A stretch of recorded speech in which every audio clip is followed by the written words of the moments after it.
संगमपुर गांव एक बहुत ही खुशहाल गांव था। इसी गांव में कृष्ण अपनी बीवी अनुराधा, बेटी माया और बेटे रुद्र के साथ रहा करता था। कृष्ण का खेती बाड़ी का काम था, जिससे वह अपने घर का खर्च बहुत ही अच्छे से चलाया करता था। ऐसे ही एक दिन अनुराधा चूल्हे पर रोटी बना रही होती है। माया और रुद्र चूल्हे के पास ही जमीन पर थाली लेकर बैठे होते हैं। अनुराधा बारी बारी दोनों को खाना परोसती है। तभी माया बोलती है, माँ, खाना तो सच में बहुत लजीज बना है। सच में आपके हाथों का खाना खाकर तो ना मजा ही आ जाता है। हाँ, इसमें माँ के हाथ का प्यार जो मिला होता है। माँ, आपको पता है कल शाम को गांव में क्या हुआ? नहीं, मुझे नहीं पता। रुद्र तो फिर से वही बात लेकर बैठ गया। अरे रुक ना, माँ को तो बताने दे। रुद्र बोल, क्या हुआ है? माँ, आपको पता है ना जंगल के बीच जो रहस्यमय गुफा है, जिसके बारे में सब लोग तरह तरह की बातें करते हैं। कल कुछ दूर दराज के लोग उस गुफा का निरीक्षण करने आए थे।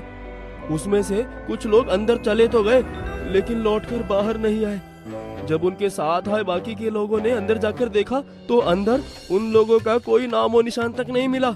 इसके बाद सभी लोग घबराकर वापस चले गए। भगवान जाने लोग उस गुफा का निरीक्षण करने के लिए क्यों जाते हैं, जबकि हर कोई जानता है कि वो रहस्यमय गुफा एक भूतिया गुफा है, जहाँ पर कई तरीके की शक्तियों का वास है। लेकिन ये शहरी लोग हम गाँव वालों की बातों पर यकीन ही नहीं करते हैं और अपनी मौत को दावत दे देते हैं। तुम दोनों मेरी बात कान खोल कर सुन लो। अगर तुम दोनों में से कोई भी उस गुफा में गया ना, तो मैं तुम्हारे पैर तोड़ दूंगी।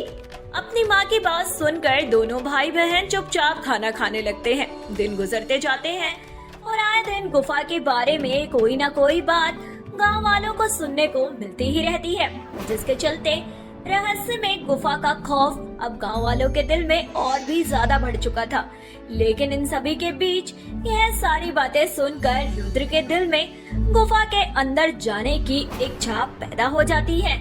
ऐसे ही एक दिन जब रुद्र के माता पिता घर पर नहीं होते, तो रुद्र अपनी बहन से बोलता है, सुन, मैं सोच रहा था कि क्यों ना हम दोनों भाई बहन उस रहस्यमय खौफनाक गुफा में चले और जाकर देखते हैं वहाँ पर कौन सा शैतान है। तू पागल हो गया है क्या? भूल गया माँ ने क्या कहा था? माँ को पता चल गया ना तो मार मार के गाल लाल कर देंगी। तो जानता है ना वो गुफा कितनी खतरनाक है, और तू वहाँ जाने की बात कर रहा है। माया, एक बात तो सच है, आज तक हमने सिर्फ सुना ही है कि उस गुफा में ऐसा हो गया, गुफा में वैसा हो गया, लेकिन हम में से किसी ने देखा तो नहीं है ना। देख, मेरा तो बहुत मन कर रहा है कि कम से कम एक बार तो उस गुफा में जाकर देखूं कि आखिर चल क्या रहा है। अपने ख्याल को ना अपने तक ही रख ले, वरना माँ बाबा को बताकर तेरी अच्छे से धुलाई करवा दूंगी। समझ आ गया ना? आया बड़ा गुफा में जाने वाला 30 मार खा। माया की बात सुनकर रुद्र को पक्का यकीन हो गया था कि उसकी बहन तो उसकी मदद नहीं करेगी, यहाँ तक कि पूरे गांव में भी कोई उसका साथ नहीं देगा। इसीलिए रुद्र रहस्य में गुफा का रहस्य जानने का फैसला अकेले ही कर लेता है और अकेले ही वहाँ जाने की ठान लेता है। ऐसे एक दिन जब कृष्ण और अनुराधा अपने किसी रिश्तेदार के यहाँ गए होते हैं, तभी मौका पाकर रुद्र गुफा की ओर निकल जाता है और जंगल के रास्ते से होता हुआ गुफा तक पहुँच जाता है। तभी गुफा के बाहर खड़ा होकर वह खुद से बोलता है, आज तो मैं इस गुफा का राज पता लगा कर ही रहूंगा। मैं भी देखना चाहता हूँ कि आखिर इसमें कौन सा शैतान है, कौन है जो जंगल के लोगों को कच्चा चबा जाता है और उसके बाद उन लोगों का कुछ पता भी नहीं चलता। जब तक मुझे इस गुफा के रहस्य का पता नहीं चल जाता, मैं इस गुफा से बाहर नहीं आऊंगा, फिर चाहे कुछ भी हो जाए। पक्के इरादे के साथ रुद्र गुफा के अंदर दाखिल हो जाता है। गुफा के अंदर पहुंचते ही उसे एक अजीब सी ठंडक महसूस होती है, जबकि बाहर का मौसम तो बेहद गर्म था। कुछ अंदर चलते ही गुफा में चमकीले पत्थरों की रोशनी से रास्ते चमकने लगते हैं। अब तक तो सब कुछ ठीक जा रहा था, लेकिन अचानक ही गुफा का रास्ता अपने आप बंद हो जाता है। रुद्र थोड़ा घबरा जाता है, पर फिर भी वह अपने कदमों को बिना रोके आगे चलता जाता है। तभी एक तेज हवा का झोंका रुद्र को जोरदार धक्का देता है और चारों तरफ एक डरावनी हंसी गूंजने लगती है।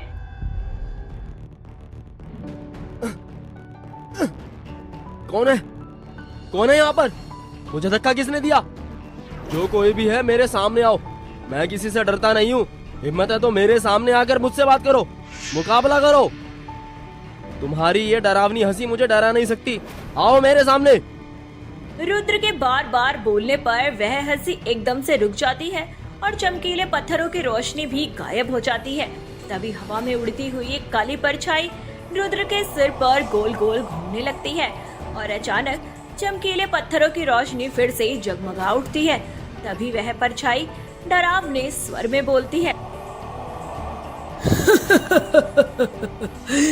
बड़े दिनों बाद कोई हिम्मत वाला आया है। कौन है तू? मेरा नाम रुद्र है और मैं यहाँ इस गुफा का रहस्य पता करने के लिए आया हूँ। तुम कौन हो और इस गुफा में आने वाले सारे लोग कहाँ चले जाते हैं? बताओ, तुमने गुफा पर कब्जा करके क्यों रखा हुआ है? क्योंकि ये गुफा मेरी है। सालों पहले इस गुफा में मैंने बहुत सारा धन छुपाया था, लेकिन किसी घटनावश मेरी मौत हो गई और मेरा सारा खजाना यही रह गया। और अफसोस की बात है कि अब मैं प्रेत योनि में होने के कारण उस खजाने को हाथ नहीं लगा सकती हूँ। यहाँ आने वाले हर इंसान को मैं उस खजाने को ढूंढकर निकालने को बोलती हूँ, लेकिन वो लोग डर कर भागना शुरू कर देते हैं। इसीलिए वो बाहर जाकर मेरे और खजाने के बारे में किसी को ना बता दे। मैं उन लोगों को मारकर हमेशा के लिए गायब कर देती हूँ। इसका मतलब तुम मुझसे भी यही चाहती हो कि मैं तुम्हारे लिए खुदाई करके उस खजाने को बाहर निकाल दूं? मैं तुम्हारी मदद बिल्कुल भी नहीं करूंगा, क्योंकि भूत प्रेत को भला खजाने से क्या लेने देना। वो खजाना तो मेरे गांव के लोगों के लिए काम आएगा। अभी बाहर जाकर मैं तुम्हारी सच्चाई सबको बता दूंगा और इस गुफा को हमेशा के लिए तुमसे आजाद करवा दूंगा। ना जाने कितने मासूमों को आज तक तुमने अपने लालच के लिए बलि चढ़ाया होगा, पर अब तुम्हारी बारी है। इतना कहकर रुद्र जैसे ही बाहर जाने लगता है, तभी वह काली परछाई क्रोधित हो जाती है और अपनी आंखों से एक तेज रोशनी निकालकर पीठ पीछे रुद्र पर वार करती है और रुद्र वहीं बेहोश हो जाता है। कुछ समय बाद जब रुद्र को होश आता है तो वह खुद को गुफा के बाहर पाता है। उसके साथ क्या हुआ और कैसे हुआ उसे अब कुछ भी याद नहीं था। उसी रात जब रुद्र आराम से अपने घर वालों के साथ सोया होता है, तभी रुद्र के कानों में एक आवाज आती है, आओ रुद्र, अपना काम पूरा करो। आओ रुद्र, आओ। उस आवाज को सुन रुद्र बिना कुछ सोचे समझे उठकर चलना शुरू कर देता है और गुफा तक पहुंचता है और भीतर जाकर खुदाई करना शुरू कर देता है और कुछ देर बाद वह घर आकर अपनी जगह पर वापस हो जाता है। अगली सुबह रुद्र अपने आप को मिट्टी में लथपथ पाता है और अपनी बहन पर चिल्लाते हुए बोलता है, माया, ये तूने क्या किया? लोग सोते हुए इंसान पर पानी डालकर उसे उठाते हैं, लेकिन तूने मुझ पर मिट्टी डाल दी। ऐसी हरकतें कौन करता है भला? पागल हो गया है क्या? मैं क्यों करूंगी तेरे साथ ऐसा? बल्कि तू ही आलसी है। कैसे मिट्टी में गंदा हुआ था तू और ऐसे ही सो गया। भगवान जाने तेरे आलस का क्या होगा। रुद्र सोच में पड़ जाता है कि आखिर उसके कपड़े गंदे कैसे हुए। दिन गुजरते जाते हैं और हर सुबह रुद्र के साथ ऐसा ही होता, लेकिन उसे कुछ समझ नहीं आ रहा था कि आखिर ऐसा हो क्यों रहा है। घर वालों को भी कुछ समझ नहीं आ रहा था। उन सबको यही लग रहा था कि रुद्र ये सब जानबूझकर कर रहा है। अब दिन हो या रात, सुबह हो या शाम, रुद्र को जिस वक्त गुफा से आवाज आती वह चुपचाप उठकर खुदाई करने चल देता। ऐसे ही एक रात जब रुद्र गुफा की आवाज सुन खुदाई के लिए जा रहा होता है, तभी अनुराधा की आंख खुल जाती है और वह अपने बेटे को जाते हुए देख लेती है और उसका पीछा करने लगती है। रुद्र के साथ साथ अनुराधा भी गुफा तक पहुंच जाती है। रुद्र गुफा के अंदर जाता है और दरवाजा बंद हो जाता है। तभी अनुराधा बोलती है, हे भगवान, मेरा बच्चा इस गुफा में चला गया। वो इस गुफा के कैद में है या फिर वश में है, कुछ समझ नहीं आ रहा है। और अगर मेरा बेटा हर रोज इस गुफा के अंदर जाता है तो आखिर अंदर उसके साथ हो क्या रहा है? इस सारी बातों का जवाब तो मुझे सिर्फ रुद्र ही दे सकता है। मुझे उसके घर आने का इंतजार करना होगा। अनुराधा वहाँ से चली जाती है। कुछ देर बाद मिट्टी में गंदा हुआ रुद्र अपनी जगह पर आकर सो जाता है। अगली सुबह जब वह उठता है तो उसे कुछ याद नहीं होता है। अनुराधा जैसे ही अपने बेटे से पूछताछ करती है, तभी रुद्र बोलता है, माँ मैं कभी उस गुफा में गया ही नहीं, तो आप ऐसी बातें क्यों कर रही हो? भला मैं वहाँ क्यों जाऊँगा जब आपने साफ साफ मना कर रखा है। इसका मतलब कि उस गुफा का काला जादू मेरे बेटे पर चल गया है। इससे पहले कि बहुत देर हो जाए, मुझे जल्दी कुछ करना होगा। किसी अच्छे बाबा को बुलाना होगा ताकि वो मेरे रुद्र का इलाज कर सके। अनुराधा कुछ नहीं कहती और चुपचाप चली जाती है, जिसके बाद वह अपने किसी जानकार की मदद से एक बहुत ही अच्छे और बड़े ओझा को अपने घर पर बुलाती है और रुद्र के साथ हुई सारी घटना बताती है। वह ओझा रुद्र को अपने पास बुलाते हैं और उसके सिर पर हाथ रख कुछ मंत्रों का जाप करते हुए बोलते हैं। तुम्हारे बेटे पर वशीकरण हुआ है। उस काली शक्ति ने तुम्हारे बेटे को अपने वश में कर रखा है। इसलिए जब भी वो काली शक्ति तुम्हारे बेटे को पुकारती है तो तुम्हारा बेटा बिना कुछ सोचे समझे उसी जगह पर चला जाता है और फिर वापस से आकर अपनी जगह पर सो जाता है। पर मेरे बेटे पर उस काली शक्ति का वशीकरण हुआ कैसे बाबा जी? अनुराधा की बात सुनकर ओझा रुद्र के सिर को अपने दोनों हाथों के बीच में पकड़ते हैं और कुछ मंत्रों का जाप कर रुद्र के चेहरे पर फूंक मारते हैं, जिसके बाद रुद्र को उस दिन की हुई सारी घटना याद आ जाती है कि किस तरह से वह गुफा के अंदर गया था और उसने काली परछाई से बात भी करी थी। जिसके बाद रुद्र सभी को उस घटना के बारे में बताता है। तभी वह ओझा बोलते हैं, मैं तुम्हें उस काली परछाई के वशीकरण से मुक्त कर देता हूँ, लेकिन सबसे बड़ा मुद्दा ये है कि हमें उस काली शक्ति को हमेशा के लिए उसे गुफा में भगाना होगा, ताकि फिर कभी वो अपने फायदे के लिए किसी को नुकसान ना पहुंचा सके। जब मैं जैसा जैसा करता हूँ, आप सभी ठीक वैसा वैसा ही करते जाना। रुद्र पर किए वशीकरण को उतारने के लिए ओझा एक झाड़ फूक वाला माहौल बनाते हैं और तंत्र मंत्र और अपने मंत्र और विद्या के ज्ञान से रुद्र पर हुआ वशीकरण उतार देते हैं। जिसके बाद सभी लोग मिलकर रहस्य में गुफा में जाते हैं और अंदर दाखिल हो जाते हैं। तभी ओझा अपने हाथों में लिए कमंडल से गंगा जल लेकर कुछ मंत्र का उच्चारण कर गंगा जल छिड़कते हैं और काली परछाई तड़पती हुई सभी के सामने प्रकट हो जाती है। बोल, तू इस बच्चे पर वशीकरण करके इससे अपनी गुफा में खुदाई क्यों करवा रही है? क्यों तो उस खजाने को हासिल करना चाहती है, जबकि वो खजाना तेरे किसी काम का भी नहीं है? फिर क्यों तू ऐसा कर रही है? नहीं बताऊंगी। खजाना, मुझे वो खजाने का बक्सा चाहिए। नहीं बताएगी? रुक जा। इतना कहकर ओझा फिर से अपने हाथों में गंगा जल लेकर मंत्र जाप करते हैं और काली परछाई पर छिड़क देते हैं। काली परछाई बुरे तरीके से जलती हुई तड़प कर बोलती है, वो खजाना नहीं है, बल्कि मेरे अमर होने का राज है, जो मेरे बड़े भाई ने इस गुफा में दफन कर दिया था। मुझे हमेशा से ही काला जादू करने की आदत थी। तंत्र मंत्र की शक्तियों से मैं खुद को अमर बनाना चाहती थी, लेकिन जब मेरे पिताजी को इस बारे में पता चला तो उन्होंने मुझे बेदखल कर दिया। अपने इस तमन्ना को पूरा करने के लिए मैंने कई इंसानों और जानवरों की बलि दी थी। उस बक्से के अंदर मेरा सारा काला जादू करने का सामान है। जब आसपास वालों को इस बारे में पता चला तो उन्होंने मुझे एक पेड़ से बांधकर जिंदा जला दिया। उस बक्से को निकालना ही मेरा मकसद है, ताकि फिर से मैं अपनी तंत्र मंत्र की विद्या से खुद को अमर बना सकूं। लेकिन उस बक्से को सिर्फ एक भले दिल वाला और हिम्मत वाला इंसान ही खोल सकता था, क्योंकि उस बक्से को अभिमंत्रित धागों से बंद किया हुआ था। इसलिए मैंने रुद्र को इस काम के लिए चुना। मैं अपनी काली शक्तियों को वापस हासिल करके रहूंगी। तेरी मरने की वजह भी तेरा लालच था और तेरे भड़काने की वजह भी तेरा लालच है, पर आज तुझे तेरी दुनिया में लौटना ही होगा और इस गुफा को हमेशा के लिए छोड़ना ही होगा।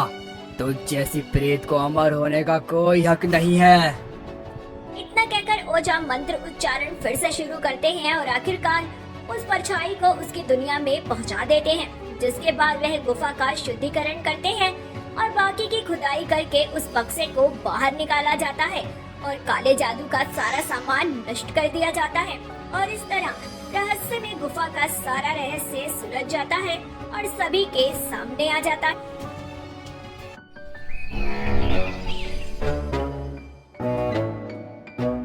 आज मैं आप सभी से एक कठिन सवाल पूछने वाला हूँ। जो इसका सही उत्तर देगा उसे मैं अपना आधा राज्य और अपनी बेटी का हाथ दूंगा, परंतु जो भी उत्तर देने में असफल रहेगा उसे कड़ी सजा दी जाएगी। सवाल है, ऐसी कौन सी चीज है जो दिन और रात के बीच नहीं है, मगर इसके बिना दिन भी नहीं है और रात भी नहीं? महाराज, ये सवाल बहुत कठिन है, कोई भी इसका उत्तर नहीं दे पा रहा है। ठीक है, जो भी इस सवाल का उत्तर देने का दावा करेगा उसे कल दरबार में उपस्थित होना होगा। याद रखें, असफल होने पर सजा निश्चित है। महाराज, मेरा उत्तर सूरज। गलत उत्तर। सजा के रूप में तुम्हें कारागार में डाल दिया जाएगा। पहले दरबारी को कारागार में ले जाया जाता है, दूसरा व्यक्ति आता है और फिर तीसरा व्यक्ति, फिर एक धनी व्यापारी आता है। व्यापारी को भी कारागार में जाया जाता है। अब कई लोग धन और सुंदर राजकुमारी से विवाह के लोभ में राजा के पास आते हैं, लेकिन सभी उत्तर देते हैं और उन्हें सजा मिलती है। क्या इस राज्य में कोई भी ऐसा व्यक्ति नहीं है जो इस सवाल का सही उत्तर दे सके? मंत्री जी, इस सवाल का उत्तर अभी तक किसी ने नहीं दिया। तुम्हें इसकी जिम्मेदारी लेनी होगी। 3 दिन के भीतर ऐसे युवक को पेश करो जो सही उत्तर दे सके और राजकुमारी के लिए योग्य हो। अगर फिर भी उत्तर नहीं मिला तो तुम्हें सजा मिलेगी। जी महाराज। पिताजी, आप इतने परेशान क्यों हैं? दरबार में कुछ हुआ क्या? बेटी, राजा ने एक ऐसा सवाल पूछा है जिसका उत्तर अब तक कोई नहीं दे सका है। अगर 3 दिन के भीतर सही उत्तर नहीं मिला तो राजा ने मुझे और मेरे परिवार को सजा देने की धमकी दी है। क्या? लेकिन ये तो बहुत गंभीर है। क्या आपने किसी से मदद मांगी? हाँ बेटी, मैंने कई विद्वानों से पूछा, लेकिन कोई भी सही उत्तर नहीं दे सका।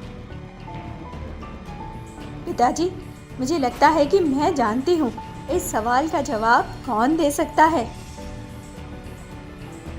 राजा विक्रम की घोषणा के बाद राजकुमारी राधा अपने कक्ष में चिंतित बैठी होती है और सोचती हैं, न जाने किससे मेरा विवाह होगा। लीलावती, जाओ और रमा को तुरंत बुला कर लाओ। वो मेरी बचपन की पक्की सखी है, मैं उससे बात करना चाहती हूँ। लीलावती रमा को बुलाने के लिए निकलती है। थोड़ी देर बाद लीलावती आती है। क्या रमा नहीं है? ठीक है लीलावती, तुम जा सकती हो। रमा तेजी से घोड़े पर सवार होकर जंगलों के रास्ते से गुजरती है। वह अर्जुन के बारे में पूछताछ करती है और आखिरकार एक छोटे से गांव जा पहुंचती है। अंधेरा हो जाता है। रमा एक दिन रुकने का निर्णय लेती है और अगले दिन फिर से अपनी यात्रा आरंभ करती है। सुबह होते ही रमा अपनी बुआ के घर पहुंचती है और दरवाज़ा खटखटाती है।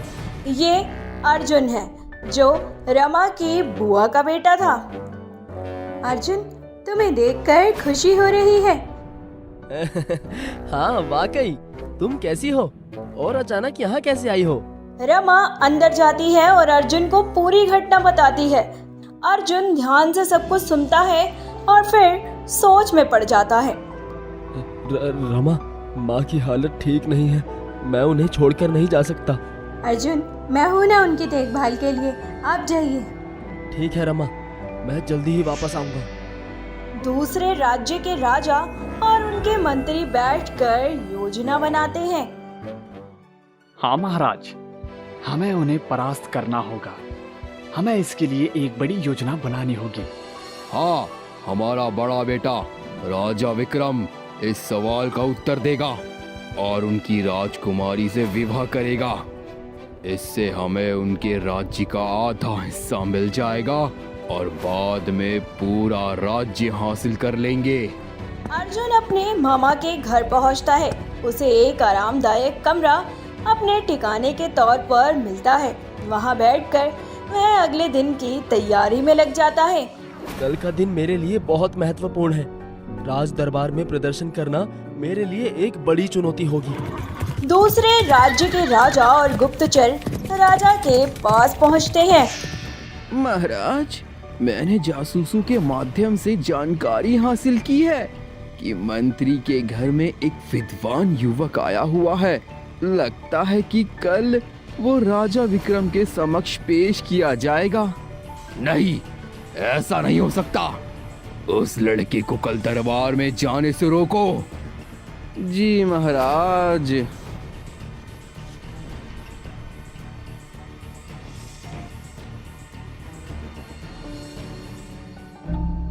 तो मंत्री जी, क्या आपने इस सवाल का उत्तर देने वाले व्यक्ति को खोज लिया? सभी लोग उत्साहित होकर अर्जुन का इंतजार कर रहे थे। बहुत समय बीतता जा रहा था, लेकिन अर्जुन अभी तक नहीं आया था। अर्जुन कहाँ है? महाराज, अर्जुन बस आता ही होगा। महाराज, कल रात मुझे घर से अगवा कर लिया था। ये लोग पड़ोसी राज्य के सैनिक थे जो उनके राजा की योजना के तहत आए थे। उन्होंने मुझे आपके दरबार में सवाल का उत्तर देने से रोकने की कोशिश की। उनकी योजना थी कि उनके बड़े बेटे को आपकी राजकुमारी राधा से विवाह कराकर हमारे राज्य को हासिल कर ले। मुझे एक मौका मिला और मैं उनसे बचकर यहाँ राज दरबार तक आ गया। महाराज, मैं आपके सवाल का जवाब देने के लिए तैयार हूँ। अर्जुन, क्या तुम वाकई मेरे सवाल का उत्तर देने के लिए तैयार हो? अर्जुन, अभी तुम काफी लंबा सफर और विराट परिस्थिति झेल कर आए हो या जख्मी भी हो। तुम राजमहल के अतिथि कक्ष में विश्राम करो। शाम की सभा में सूरज डूबने से पहले तुम्हें उत्तर देना होगा, वरना तुम्हें और मंत्री के परिवार को दंड मिलेगा नियम के अनुसार। अर्जुन, तुम ठीक हो? मुझे तुम्हारी बहुत चिंता हो रही थी। हाँ? राजकुमारी, आप यहाँ? मैं ठीक हूँ। अर्जुन, मैं तुम्हें याद हूँ? बचपन में तुम हमेशा मुझे राधा कहा करते थे और आज तुम मुझे राधा ही कह सकते हो। हाँ राधा, मुझे सब याद है। तुम और तुम्हारी बातें, भला इन्हें मैं कैसे भूल सकता हूँ। अर्जुन, मुझे चिंता थी कि मेरा विवाह ना जाने किससे हो जाएगा, पर अब मुझे खुशी है कि तुम ही वह व्यक्ति हो जिसे सवाल का उत्तर देने के लिए चुना गया है। राधा, मैं अपनी पूरी कोशिश करूंगा और महाराज के सवाल का सही उत्तर दूंगा। मुझे पूरा यकीन है कि तुम ये करोगे। मैं हमेशा तुम्हारे साथ हूँ। रमा मेरे घर आई थी। उसने ही मुझे यहाँ भेजा है मामा जी को दंड से बचाने के लिए और हमारे लिए। रमा? हाँ, याद है जब हम बच्चे थे और तुम्हारे पिताजी ने हमें पढ़ने के लिए बुलाया था। हम दोनों एक ही बागीचे में खेलते थे। राधा, मैं सालों से एक बात तुमसे कहना चाहता था पर कभी हिम्मत नहीं कर पाया। राधा, तुमने हमेशा मेरा साथ दिया। तुम्हारी हंसी, तुम्हारा प्यार, ये सब मेरे दिल में बसा हुआ है। मैं तुमसे बचपन से प्रेम करता हूँ और हमेशा तुम्हें खुश देखना चाहता हूँ। अर्जुन, मैं तुम्हें बहुत पसंद करती हूँ। मेरे दिल की हर धड़कन तुम्हारे लिए है। राधा, अब मैं पूरी कोशिश करूंगा और तुम्हें कभी निराश नहीं होने दूंगा। मैं वादा करता हूँ राधा, मैं महाराज के सवाल का सही उत्तर दूंगा। तुम्हारे प्यार और विश्वास ने मुझे और भी मजबूत बना दिया है। मुझे तुम पर पूरा भरोसा है अर्जुन। मैं जानती हूँ कि तुम महाराज के सवालों का सही जवाब दोगे और हम एक साथ रहेंगे। महाराज, मैं आपके सवाल का उत्तर देने के लिए तैयार हूँ। तो सवाल है, ऐसी कौन सी चीज है जो दिन और रात के बीच नहीं है, मगर इसके बिना दिन भी नहीं है और रात भी नहीं? सवाल सुनकर अर्जुन दुविधा में फंस जाता है। काफी सोचने पर भी उसे कुछ समझ नहीं आता है। सभी की नजरें भरे दरबार में अर्जुन पर थी। सभी बहुत उत्साहित थे कि आखिर अर्जुन जवाब दे पाएगा या फिर नहीं दे पाएगा। बताओ, क्या उत्तर है? समय बीता जा रहा है, सूरज ढलने ही वाला है। जैसे ही वक्त बीतता जा रहा था, अर्जुन और राधा की धड़कनें तेज हो रही थी। तब अर्जुन की नजर ढलते सूरज पर पड़ती है, जो बस ढलने ही वाला था। जहां रोशनी और रात्रि के मिलन से आसमान पर लालिता छाई हुई थी। अर्जुन मुस्कुराते हुए बोलता है,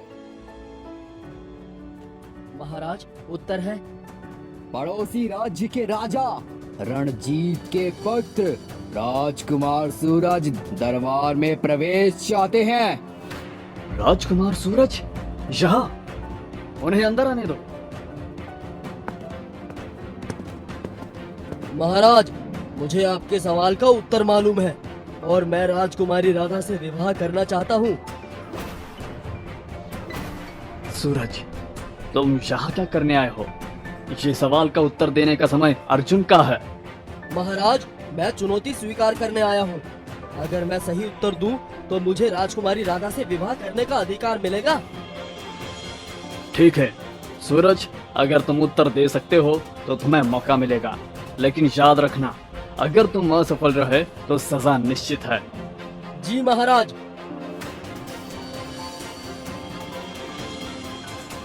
परंतु सवाल एक है और दावेदार दो। मैं किसी के साथ भी अन्याय नहीं करना चाहता, चाहे वो अर्जुन हो या सूरज। महाराज, आप दोनों को एक साथ उत्तर देने का अवसर दें, ये सही और न्याय संगत होगा। ठीक है अर्जुन और सूरज, आप दोनों को एक साथ उत्तर देने का अवसर मिलेगा। जो सही उत्तर देगा उसे आधा राज्य मिलेगा और वही व्यक्ति योग्य होगा राजकुमारी राधा के जीवन साथी के रूप में। अगर सूरज पहले सही उत्तर दे देगा तो कहीं मेरा विवाह सूरज से ना हो जाए। मुझे अपने प्रेम पर यकीन है, अर्जुन ही जीतेगा। अर्जुन और सूरज, आप दोनों एक ही समय पर अपने उत्तर दीजिए। सवाल है, ऐसी कौन सी चीज है जो दिन और रात के बीच है, मगर इसके बिना दिन भी नहीं है और रात भी नहीं? उत्तर है आकाश। उत्तर है आकाश। आकाश दिन और रात के बीच नहीं होता, मगर इसके बिना दिन भी नहीं है और रात भी नहीं। महाराज, मेरा उत्तर भी यही है। वाकई दोनों का उत्तर सही है। ये सिद्ध करता है कि अर्जुन और सूरज दोनों ही अत्यंत बुद्धिमान है। महाराज, अब क्या निर्णय है? ये क्या हुआ? दोनों ने एक साथ सही उत्तर दिया। क्या अब दोनों का विवाह राजकुमारी से होगा? ये तो बड़ी समस्या हो गई है। अब राजा क्या निर्णय लेंगे? शांत रहिए सब लोग, मैं स्थिति का समाधान निकालूंगा। महाराज, अब जो भी निर्णय लें उसे ध्यानपूर्वक लें ताकि किसी के साथ अन्याय न हो। क्योंकि अर्जुन और सूरज दोनों का उत्तर सही है, लेकिन केवल एक ही राजकुमारी का हाथ पा सकता है, इसलिए मैं निर्णय करता हूँ कि कल मैं 3 और सवाल पूछूंगा। जो भी उन सवालों का सही उत्तर देगा वही विजेता होगा। अर्जुन और सूरज कल सुबह दरबार में उपस्थित हों। अगले सवालों के उत्तर देने के लिए तैयार रहे। हाँ? कौन है? अर्जुन, मैं राधा हूँ, क्या मैं अंदर आ सकती हूँ? राधा, इस वक्त तुम यहाँ? आओ आओ, अंदर आओ। अर्जुन, मुझे तुम्हारी चिंता हो रही है। अगर सूरज ने सही उत्तर दे दिया तो फिर क्या होगा? राजकुमारी, मुझे अपने ज्ञान और मेहनत पर विश्वास है। मैं पूरी कोशिश करूंगा कि कल के सभी सवालों का सही उत्तर दूं। अर्जुन, मुझे तुम पर यकीन है, लेकिन मैं ये सोचकर परेशान हूँ कि सूरज तुम्हें पराजित न कर दे। राधा, तुम्हारा विश्वास ही मेरी सबसे बड़ी प्रेरणा है। मैं कल के सवालों का उत्तर देने के लिए पूरी तरह से तैयार हूँ। मुझे भी तुमसे यही उम्मीद है अर्जुन। तुम्हारे विश्वास और प्रेम ने मुझे और भी मजबूत बना दिया है राधा। अर्जुन, मैं तुम्हारे साथ हूँ, चाहे कुछ भी हो जाए, मेरा दिल तुम्हारे साथ ही रहेगा। हमारे पास एक ही तरीका है इस मुकाबले को जीतने का। अर्जुन को दरबार में उपस्थित होने से रोकना होगा। अगर अर्जुन दरबार में होगा ही नहीं तो मैं ही विजेता बनूंगा, और मैं विजेता बनूंगा तो ये पूरा साम्राज्य मेरा होगा। राजकुमार, जरा धीरे बोलिए, अगर किसी ने सुन लिया तो हमारी योजना विफल हो जाएगी। चिंता मत करो, किसी को कुछ पता नहीं चलेगा। बस हमें अर्जुन के भोजन में ये बेहोशी की दवा मिलानी होगी। राजकुमार, ये बहुत ही जोखिम भरा काम है। अगर किसी ने हमें पकड़ लिया तो राजा रणजीत भी आपको बचा नहीं पाएंगे। कोई हमें पकड़ नहीं पाएगा। हमें ये काम बहुत सावधानी पूर्वक करना होगा। आज रात ही हमें ये योजना पूरी करनी होगी। ठीक है राजकुमार, मैं आपकी योजना के अनुसार कार्य करूंगा, परंतु हमें बहुत सावधान रहना होगा। अरे सेवक, तुम कहाँ जा रहे हो? मैं अर्जुन जी के लिए खाना लेकर जा रहा हूँ। अच्छा, ये तो अच्छा है। क्या तुमने सुना कि आज दरबार में क्या हुआ? नहीं, मैंने कुछ नहीं सुना। क्या हुआ? चलो मैं तुम्हें बताता हूँ। ठीक है, अब मुझे अर्जुन जी के पास जाना चाहिए। अर्जुन जी, ये आपका भोजन है। अर्जुन जी, ये आपका भोजन है, कृपया इसे ग्रहण करें। धन्यवाद। आज मेरी जीत पक्की है। अर्जुन अब आएगा नहीं और मैं ही विजेता बनूंगा। हाँ? ये कैसे संभव है? मैंने खुद बेहोशी की दवा डाली थी और खाना कमरे में भी गया था, फिर ये यहाँ कैसे आया? अर्जुन, मुझे खुशी है कि तुम समय पर आ गए हो। अब हम अगले प्रश्नों की ओर बढ़ सकते हैं।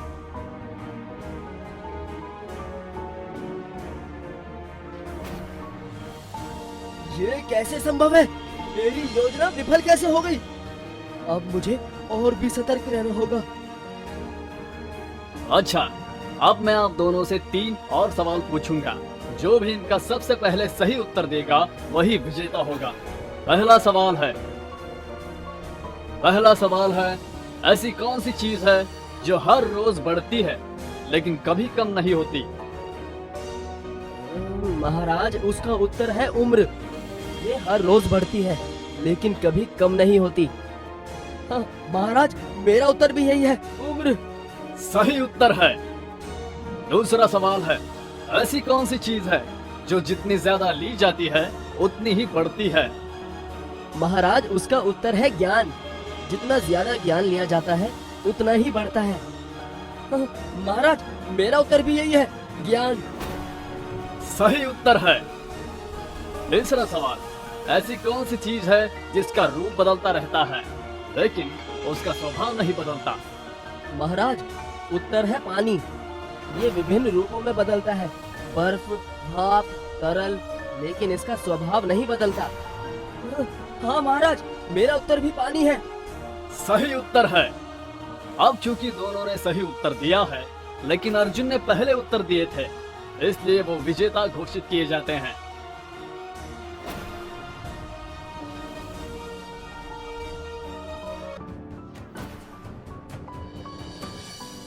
जिसने भी अर्जुन के भोजन में कल रात्रि बेहोशी की दवा मिलाया है वो खुद सामने आ जाए। अगर नहीं आया तो उसे मृत्यु दंड मिलेगा। अगर ये सब पता चल गया कि ये सब मैंने किया था तो मेरा अंत निश्चित है। महाराज, ये सब सूरज की योजना थी। उसने और मैंने मिलकर अर्जुन को बेहोशी की दवा देने की योजना बनाई थी, लेकिन गलती से वो दवा राजकुमारी राधा को खिला दी। सूरज, ये सत्य है। महाराज, मुझे माफ कर दीजिए। ये सच है, ये सब मैंने ही किया था अपने स्वार्थ के लिए। मेरे पिता ने मुझे आपका राज्य हड़पने के लिए भेजा था। ये विश्वासघात है सूरज। तुमने न केवल मेरे विश्वास को तोड़ा है बल्कि मेरे बेटे के जीवन को भी खतरे में डाला है। तुम्हें तुम्हारे कर्मों का परिणाम भुगतना होगा। महाराज, कृपया मुझे माफ कर दीजिए। मैं अपनी गलती मानता हूँ और इसके लिए पछताता भी हूँ। सूरज को गिरफ्तार करो और उसे तत्काल कारागार में बंद कर दो। और तुम, जिसने उसके साथ मिलकर ये साजिश रची, तुम्हें भी सजा मिलेगी। तुम भी सूरज के साथ कारागार में जाओगे। बेटी, क्या तुम्हें अर्जुन स्वीकार है? अर्जुन मुझे अपने जीवन साथी के रूप में स्वीकार है पिताजी। मैं अर्जुन से शादी करने के लिए तैयार हूँ। आज से अर्जुन हमारा दामाद है। इस विजय के लिए सभी का धन्यवाद। महाराज, ये सब आपके आशीर्वाद और मेरी माँ की शिक्षा का परिणाम है। मैं आपको वचन देता हूँ, राजकुमारी जी को हमेशा खुश रखूंगा।